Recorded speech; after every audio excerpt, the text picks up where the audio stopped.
who are the 5 best teams in Rutgers football history? I'm sure there'll be some difference of opinion. But as we look forward to the 2025 season, sometimes it's good to look back and see what made Rutgers good during those years and what do they need to do to be good again this year.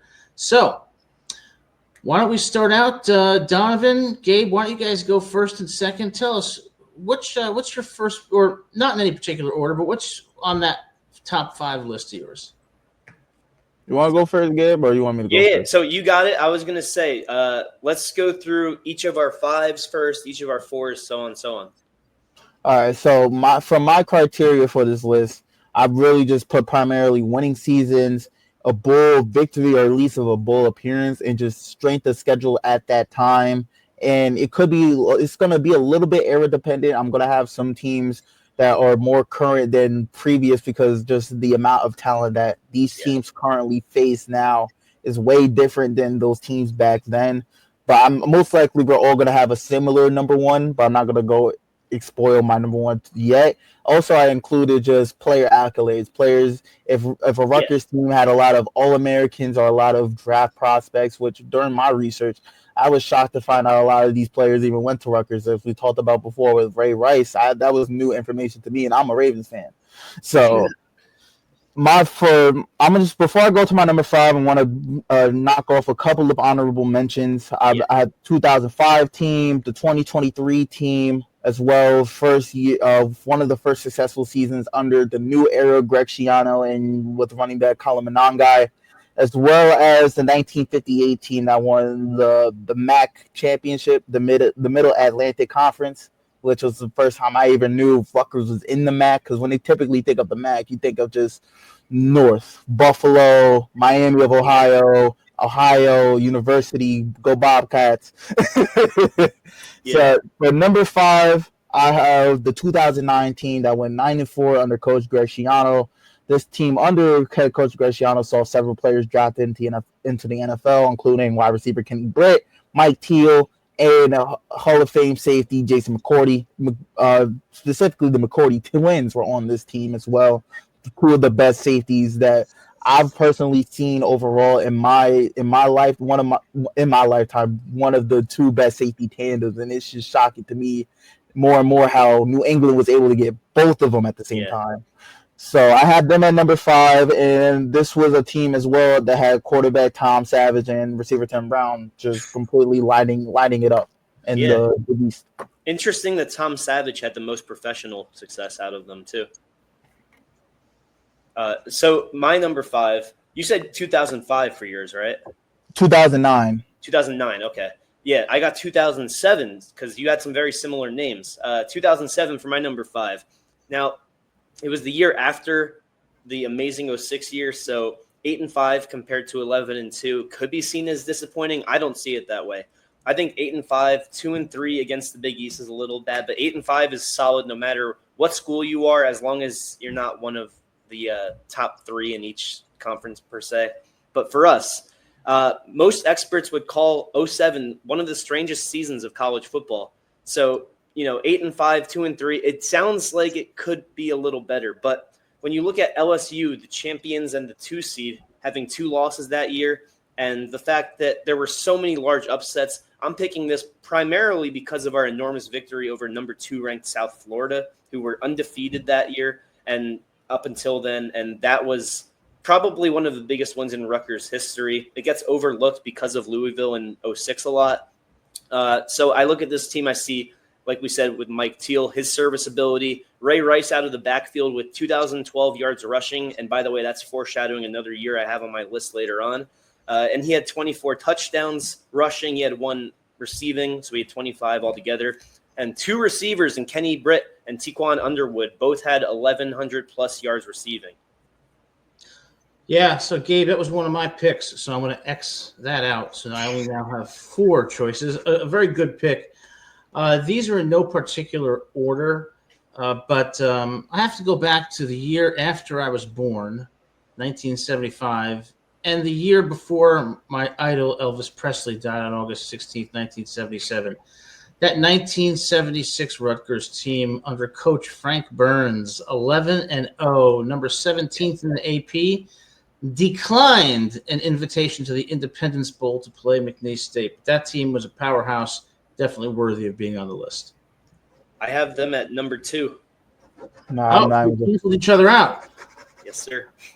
For number 4, you brought up the 2007 team. I have personally the 2008 team, with the team finishing the season with a 7-game winning streak and a bowl victory, as well as Mike Teal, who led the team with 3,418 passing yards. Kenny Britt, 87 receptions, 1,300 yards at that.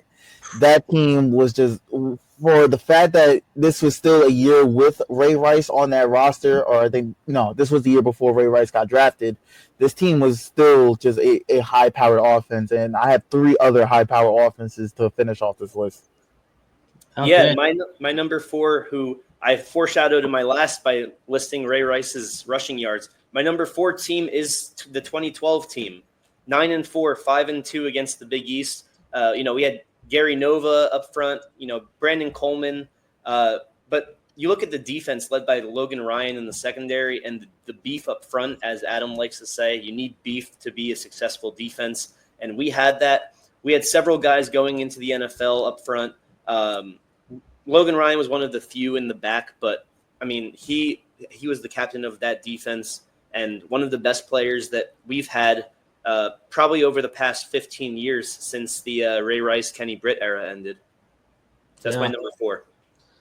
Yeah, great picks, guys. So maybe it's because I'm older than both of you that I keep going back in time to 2 years before President Kennedy was shot.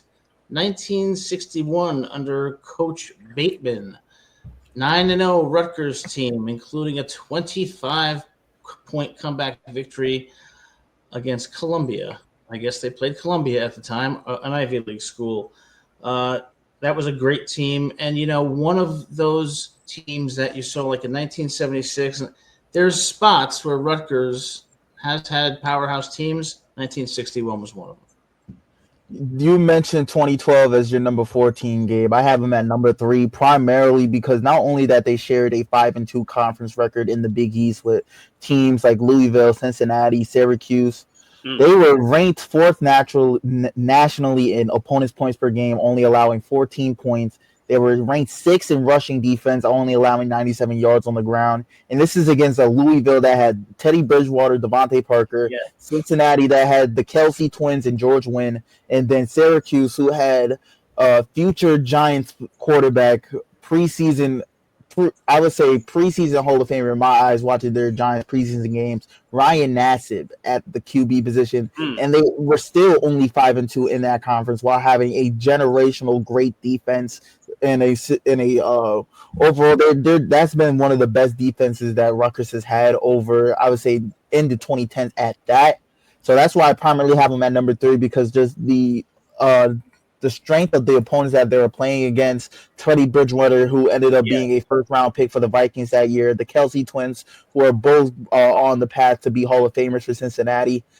That team was still one of the best teams in that conference, despite having all of these star players surrounding them in the Big East. That's why I have them at number 3. I mean, it's easy to overlook the Big East because of what the powerhouses are now, but that was no joke back in the 2010s. And it was one of the last years that we played in the Big East, and we took advantage. We didn't know at the time, but we were setting a standard that we belonged in the Big Ten. That's very well done, that pick. My number 3, and this is why I asked earlier in our group chat what the criteria was. Like, is it just best or most important? Because for me, my number 3 is the most important year in present Rutgers history in terms of what it set up. 2014. It was the first year in the Big Ten. We went 8-5. We went 2-3 against the Big Ten, but it showed we belonged against the toughest of competition, even with the conference change, and it set the standard that we aren't going anywhere. We won the Quick Lane Bowl against UNC with senior Gary Nova and Leonte Carew. I want to say his name correctly. I think it's Carew, leading the way with 55 catches over 1,000 yards. So to me, we had some really bad years after that, but that first year is probably one of the most important years in Rutgers history. You can say it's primarily the reason why Rutgers hasn't really gotten relegated to a different conference or got Yeah. kicked out of this conference because it Seriously. really a lot of teams, especially going into that first year being in a new conference, we've seen it. I would say, for example, just like last year, the 2 years ago when James Madison first made it into the Sun Belt, as well as Old Dominion going into the Sun Belt. We're currently looking at it right now with Delaware's appearance going into the CUSA. Teams that go into a new conference, especially a conference that's like higher than a lot of people would expect it, whether it's an FCS school going into a FBS group of five or a FBS group of five going into a Power Four currently. A lot of that pressure's on you because a lot of the teams that are looking at you are looking at this as an easy Yeah.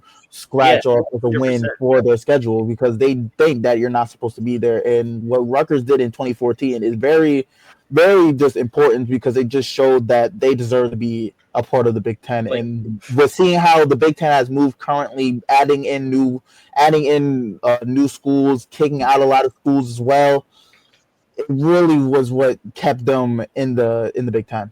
Like, to me, for that year, if you're going to consider it anything, and we didn't make the playoffs, we didn't win enough to qualify for anything more than the aforementioned bowl. But to me, if you look at Rutgers as the AFC and the Big Ten as the rest of the NFC, then we were the Joe Namath New York Jets that year because we proved that we belonged in the conference. Again, if we had went, say, 5-8, 4-9, and then followed it up with the abysmal years following, like you said, we wouldn't be in the Big Ten anymore. So that's, to me, that's how important it is. It's Joe Namath important. Yeah, I think you make a great point. Once again, I'm going to go back in time to not 1976, but I'm going to go to 1975, the year I was born. Once again, under Coach Burns, 9-2 Rutgers team while they were competing as independents and outscored their opponents 347-91. Kurt Edwards led the rushing attack with 1,157 yards, and Mark Twitty for the receiving corps with 544 receiving yards. So again, 61, 76, 75. Those were bright spots where Rutgers was a nationally relevant football team and program. So I know I'm the older one in the group, and that's why I go back to the great decades like the 70s, the 60s. But those teams were formidable and shouldn't be forgotten.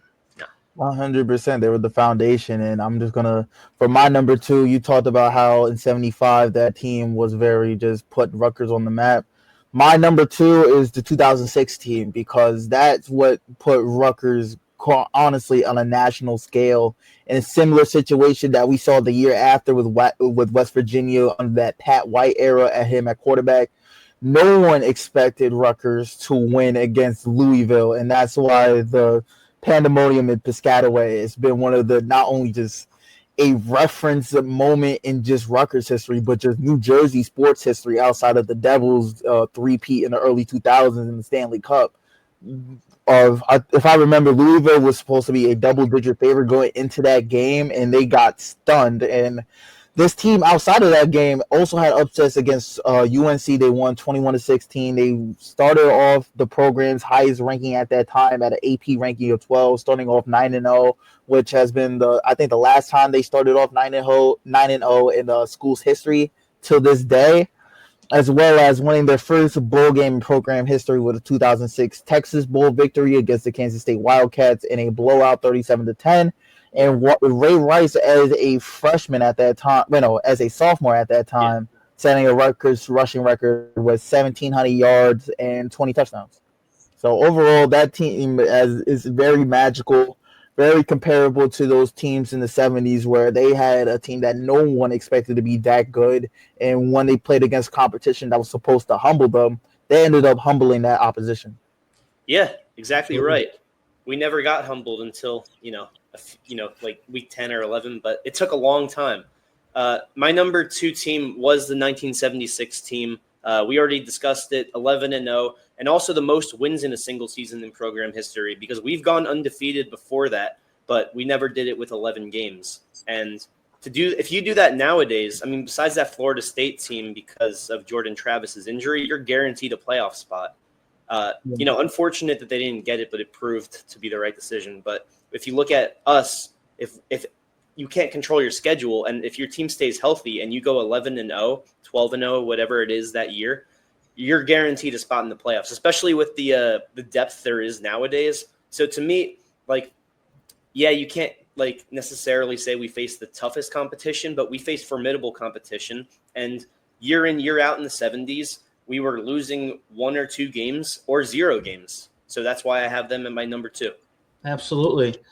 And I don't have any more teams because, Donovan, you're right on the money with 2016. That was my top choice. And for all the reasons that you stated, that is definitely at the top of any list. What was your number? Oh, yeah. What was your number 2? I didn't rank them in particular. Well, I would put 2006 as number 1. But, Gabe, you canceled me out with 2007. And, Donovan, you talked about 2006, so I don't want to be redundant for the audience. But at least we're in agreement, and that's a good thing. I'm going to be a little bit redundant because Gabe, you had the 1976 team as your number 2 team. Adam, you had them as your number 5. I personally have them as their number 1 because even on the Rutgers Hall of Fame website, they say this 1976 Rutgers football team is remembered among the best in the program's history. And I can't, even if their own website is saying that, they're definitely number 1 for a reason. And not only did I have to doing the research on it, this team was just amazing for teams coming out of the 70s at that time. And I'm shocked that a lot of the players that really made a gigantic impact didn't really have a professional career, going into players such as Nate Toran, or overall the Rutgers sack leader, having I think that season he had 19 sacks or 18 sacks that season, as well as Jim Hughes at that linebacker position. But you have to just look at the defensive numbers. Held teams to only 7 points per game. 11 games, only giving up an entire touchdown through 60 minutes is impressive, no matter if you're playing in the 70s, if you're playing in the 80s, if you're playing in the 90s, if you're playing nowadays in the 2000s. And leading the nation in rushing, leading the defensively in rush defense at 83 yards a game, and total defense 179 yards a game. Very just shocking numbers to me, because nowadays not even the best teams right now can hold teams under 20 yards of offense currently. Yeah. So it kind of shows just how the evolution of the game has gone from just being very just defensively gritty to just more, I would say, offensively tactical.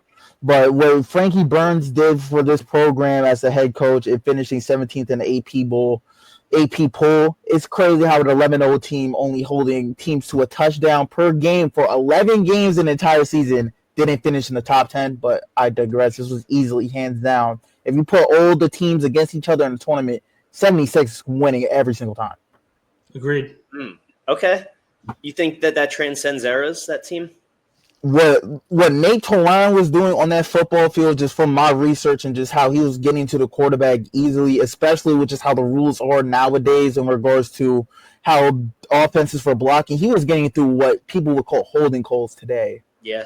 And he was still getting double-digit sack seasons. So putting him in nowadays, if this team is one of those few teams, I would say, in college football, especially for Rutgers, that is very transcendent through different generations of the sport. Well, I think 1976 and 2006, in my opinion, despite the order, those are clearly the top 2 teams in Rutgers history.